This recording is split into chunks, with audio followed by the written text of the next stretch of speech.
Wonderful mema kwaba edeba Nkuranhyensem dwumadi a wo hwe wo Adom TV so. Me amete dwuma me dwumadi ho chia me edi amje so ani ni takotego. Me giri se ho ye. Me mpa abo ne se otwedi ampono a de Yesu moja ebetwa ho aba ho ban na wana mu ntuo ede yedie abre wo no abusua no wo man. Ene so me koso aka ensem a mato ni enyansa ensem a ehye nkuran. Wise words of wisdom. Wise words of wisdom that inspires you. And then Nyamede Bana said, a good and successful life will cost you something. Abrabo edimu, ya edinku ni debre wono, ejina bibi so. Infri wiemu ene meto abrabo mu, ene infiri obiri ho ene abeka wonsa, ejina bibi so. Ejina niyome bi wo ha obeyo. There are things you need to begin to do to make a difference in your life. There are things you need to stop doing to create ways and patterns for growth. And there are ways that you have to think positively. And you have to subdue negative thinking. And there are attitudes you have to embrace. And for people who say we go abraboso.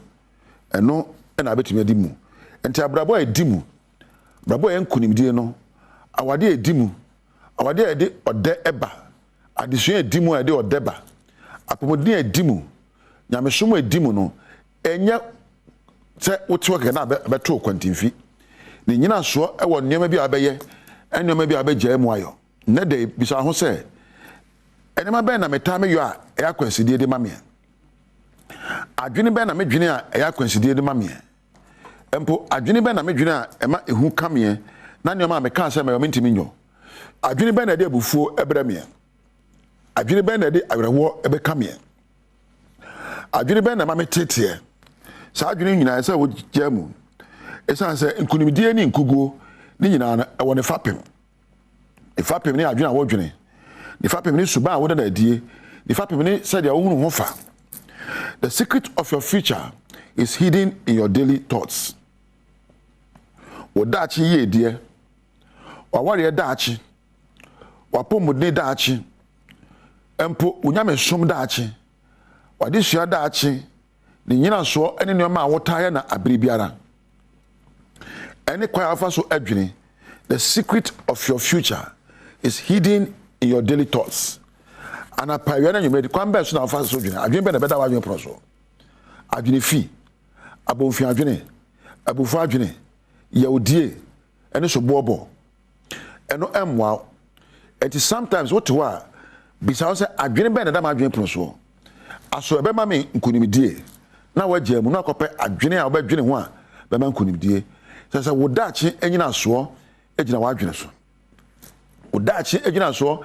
Eja nyoma wota ka kire ho me de me nyeye me de me bibini se me nkwa bo kira me nyeye me de me sei sansem na wo obi nka ho a wa na aka kire ho no a odibu abamu a empo wo de hya ho so no eno ene wo daachi wo ye die ana nkuguo ebiom enyoma wota ayo so de yi ebia wo kwadwuma eye na wo kwadwuma so asem kwan ba so na afa so ye adwuma nye ne se wa kotena adwuma mkakao ana woton ade kwan be so na ofa so eton ade woni a woni won ye adwuma no nketa hodie te sen empo okọ a oba nyina no sebe woni nyankopon nketa hodie te sen eno be kire wo daachi ena me kai say the secret of your future is always hidden in your thinking patterns. It's hidden in your self language. It's hidden in what you do and what you don't do. Abusia obo asema brabo nko yie ma wari enye de me yade me hu de ya me na me suade enkomitim oboa ya na wa check wa adwene ya na wa check usuban na wa check se de hunu ho fa na hu obi sofa na check wo attitude ya attitude a enfoni a wa twegu adwene poso ade bu abra e bia na usano ye twamfoni bi go adwene poso se wo de on semfata ebia na usano etwamfoni bi go adwe process wo de wo ye tietia nto hu nsem oni mfaso ana ebia opekasa do nti we otrofo ye twa mfoni bi eto wadwe po so aya konsidi ama wo sa mfoni a etwa go wadwe po so no bibia sequence obesa wadwe so mfoni wakache on say me sombo me dimu metimi ayo ade nyina ama na wie peyo me dai onyame bi ade nyina wie ne peyo me so metimi so nyansa etona muntuo mababa so abanfoso. Create a new attitude or mental picture in your mind and change your thinking patterns to change your life, your future, the future of your marriage, the future of your life, the future of your health and education is dependent on your daily thoughts.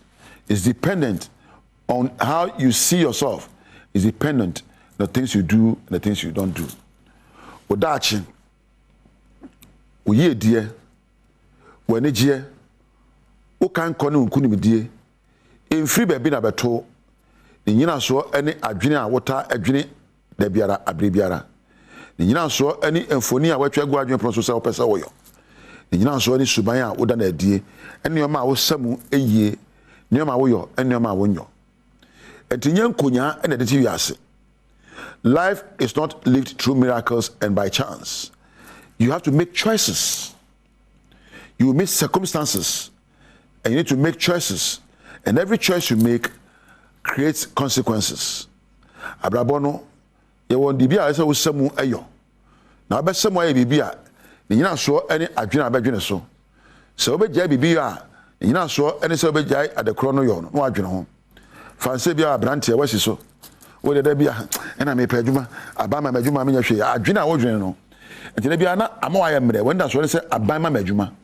Na so otimi dwene se me so meti ayo bibia. Bo se obekanya ho ape bibia yo. Enti adwene abadwene no betimi akanya ho. Ana adwene abadwene no betimi ama akwanside bi ato abrabom. Abusua enkoyie. Ateta pansam. Asai enya no koreda. Ehya ase afiri wadwene mu.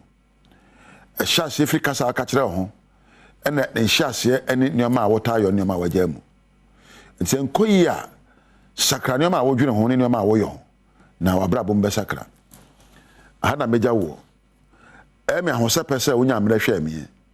Na dwumadi efe ne badwam no ebekoso anesa. Enti enye TV ni mfiri ha. Mi amede dwumati wo chame ediam nyeso ene ni tekotego. Onyame enhwe so na omo ho ban na one wontina ene den so. Makrao.